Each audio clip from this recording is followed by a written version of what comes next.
texto se abre dizendo que chegou o dia da festa dos pães sem fermento, aquele em que era necessário fazer o sacrifício do Cordeiro Pascal.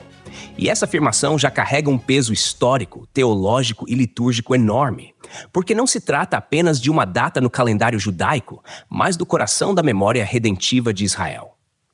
A festa dos pães sem fermento estava intrinsecamente ligada à Páscoa, celebrada no 14º dia do mês de Nisan, lembrando a noite em que o sangue do cordeiro, colocado nos umbrais das portas, livrou os primogênitos da morte no Egito, conforme o relato do Êxodo. Ao dizer que era necessário fazer o sacrifício do Cordeiro Pascal, o texto ecoa a obrigação prescrita pela lei, não como mera tradição cultural, mas como mandamento divino que estruturava a identidade espiritual do povo.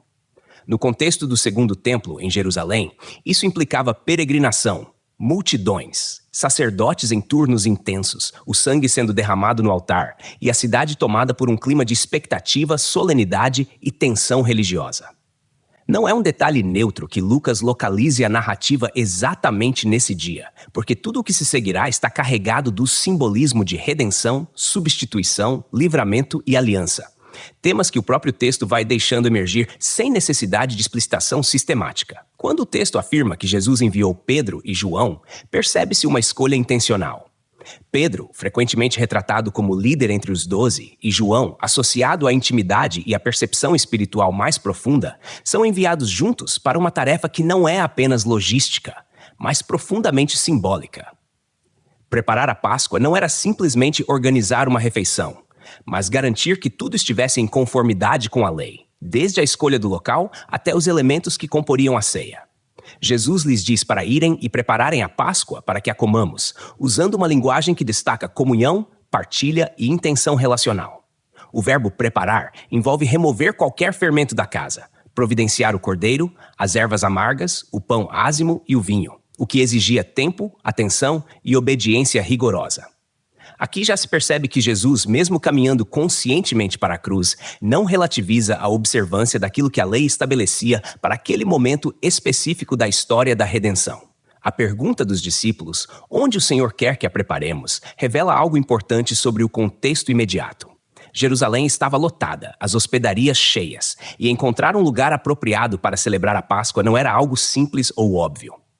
A pergunta também demonstra submissão e reconhecimento da autoridade de Jesus. Não apenas como mestre espiritual, mas como aquele que dirige cada detalhe da caminhada. Eles não decidem por conta própria, não improvisam, aguardam instrução. Isso é coerente com a dinâmica do discipulado que o Evangelho constrói, em que seguir Jesus implica depender de sua palavra, mesmo em questões práticas.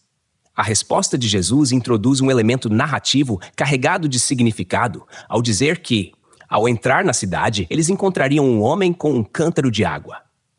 No mundo judaico do primeiro século, carregar água em cântaro era tarefa predominantemente feminina.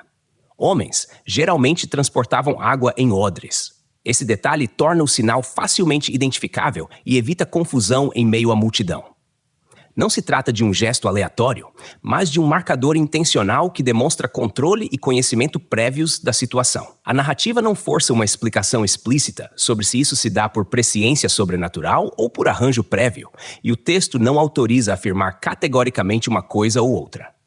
O que se compreende é que Jesus age com plena consciência do que acontecerá. E essa consciência governa o desenrolar dos eventos sem espetáculo, sem dramatização excessiva, de forma serena e precisa. Ao instruir os discípulos a seguirem esse homem até a casa em que ele entrar e a falarem com o dono da casa, Jesus se identifica simplesmente como o mestre. Essa designação era suficiente. No ambiente de Jerusalém, especialmente entre aqueles sensíveis ao movimento em torno de Jesus, o título carregava reconhecimento. A pergunta sobre onde ficava o aposento no qual comeria a Páscoa com os discípulos revela a intenção de comunhão exclusiva. Não é uma ceia pública, não é um evento aberto, mas um momento reservado, íntimo, preparado com cuidado. O termo traduzido como aposento remete a um espaço destinado a hóspedes, separado do ambiente comum da casa, indicando privacidade e propósito específico. Quando o texto menciona que o dono da casa mostraria um espaçoso cenáculo mobiliado, surgem elementos arquitetônicos e culturais importantes. O cenáculo, geralmente localizado no andar superior das casas urbanas de Jerusalém, era um espaço amplo, ventilado e apropriado para reuniões e refeições formais. O fato de estar mobiliado indica que não seria necessário improvisar. Tudo já estava disposto de maneira adequada.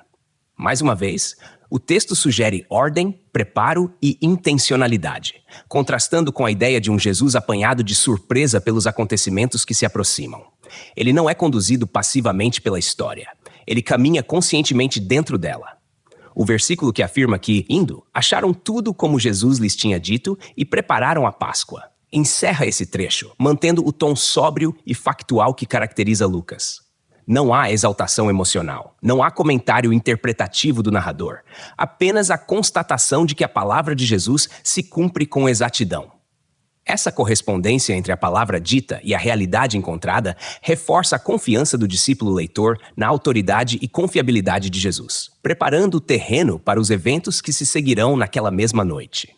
A preparação da Páscoa, nesse ponto da narrativa, não é apenas um prelúdio logístico, mas um ato carregado de significado redentivo, onde a antiga celebração do livramento do Egito se encontra, sem ainda se revelar plenamente, com o caminho do Messias rumo ao sacrifício definitivo, deixando o texto avançar em silêncio carregado de expectativa, sem fechar o sentido, sem antecipar o que ainda está por se manifestar no próprio fluxo da narrativa.